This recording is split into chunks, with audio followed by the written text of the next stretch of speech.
Oke, bismillahirrahmanirrahim. Assalamualaikum warahmatullahi wabarakatuh. Anak-anakku sekalian, untuk kelas 8 kita lanjutkan materi ini dengan materi tentang kerasulan atau kitab-kitab Allah yang telah diturunkan oleh Allah Subhanahu wa taala. Ada 4 kitab yang telah diturunkan. Yang pertama Taurat, Zabur, Injil, dan Al-Quran.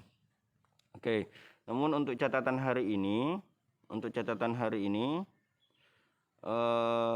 karena kemarin terakhir catatan kita tentang kitab Injil diturunkan pada abad ke-1 Masehi oleh Nabi Isa alaihissalam, dan poin-poinnya kalian sudah tulis.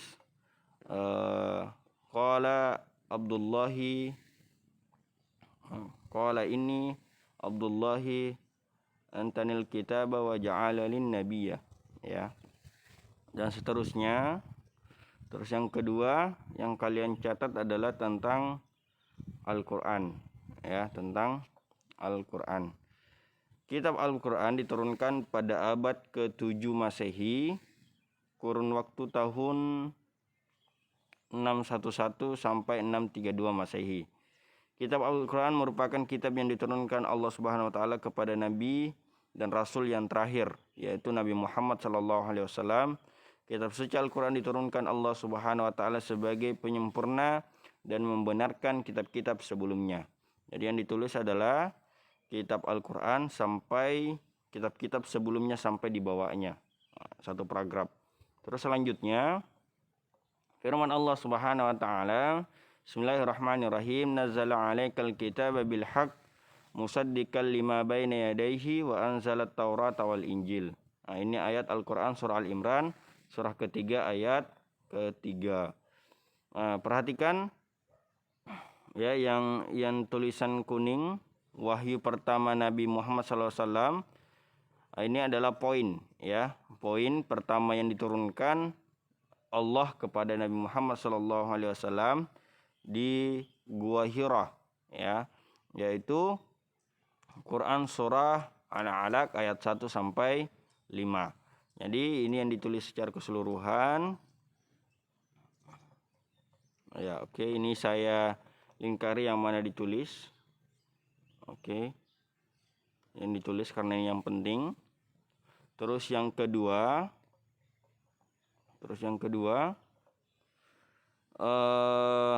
setelah wahyu pertama diturunkan dua hira tersebut, turun wahyu-wahyu berikutnya sampai seluruh diturunkan Allah Subhanahu wa taala secara umum. Pokok-pokok ajarannya, ya, saya garis bawahi pokok-pokok ajaran terkandung dalam Al-Qur'an. Jadi yang pertama adalah akidah. Jadi yang ditulis saja satu, akidah. Yang kedua akhlak atau budi pekerti.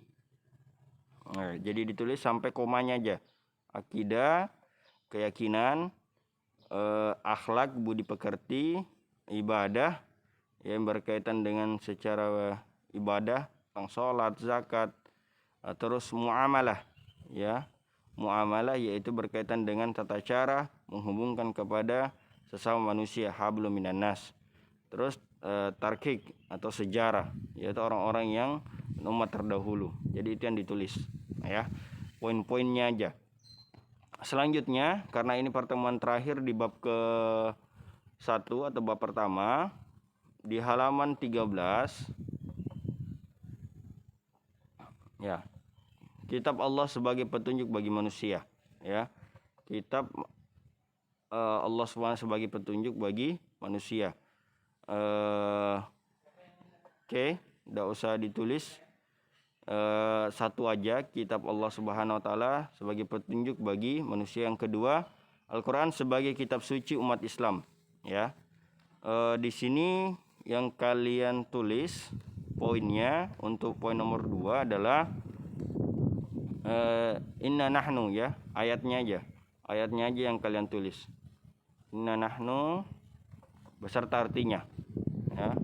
Inna nahnu nazzala zikra wa anna lahu lahafidun. Ya, ayatnya aja yang kalian tulis.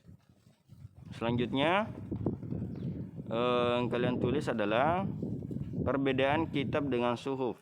Ya, perbedaannya wahyu Allah Subhanahu wa taala yang diterima oleh Allah, para rasul dan perkembangannya. Ada yang dibukukan bentuk kitab, ada yang tidak dibukukan atau berbentuk suhuf, yaitu lembaran-lembaran terpisah namun keduanya sama berisi firman Allah Subhanahu wa taala yang diberikan pada nabi dan rasulnya, ya. Jadi ini aja paragraf pertama aja, perbedaan kitab dan suhuf. Kalau suhuf itu ada lembar-lembar yang tercecer namun tetap dari Allah Subhanahu wa taala tapi tidak dibukukan. Kalau kitab Allah, firman Allah Subhanahu wa taala yang diturunkan kepada nabinya namun disatukan, tidak tercecer. Nah, kalau suhuf adalah kitab-kitab Allah atau yang tidak dibukukan oleh para sahabat. Oke. Selanjutnya hikmahnya, rangkuman tidak usah ditulis. Yang ditulis adalah mengerjakan materi di bagian 3, ya. Di bagian B 5 ini yang dikerjakan di bagian 5 ini. Oke. Di bagian B yang saya lingkari. Nah, kerjakan dan jawab pertanyaan yang ada di bagian B. Kerjakan soal-soal berikut ini. Pertama, jelaskan pengertian iman kepada kitab Allah Subhanahu wa taala. Yang kedua, mengapa manusia memerlukan kitab Allah Subhanahu wa taala. Nomor 3, sebutkan 4 kitab yang diturunkan oleh Allah Subhanahu wa taala. Yang keempat, bagaimana cara beriman kepada kitab-kitab Allah sebelum Al-Qur'an. Yang kelima atau terakhir, sebutkan 2 contoh perilaku yang mencerminkan orang muslim beriman kepada kitab Allah Subhanahu wa taala. Jadi itu soal terakhir yang kalian kerjakan. Jadi cukup sekian dan terima kasih. Semoga kita selalu dalam keadaan sehat wal afiat. Untuk mengakhiri pertemuan ini, mari kita membaca suratul Ikhlas. Bismillahirrahmanirrahim. Qul huwallahu ahad, Allahus samad, lam yalid wa lam yulad wa lam yakul lahu kufuwan ahad. Assalamualaikum warahmatullahi wabarakatuh.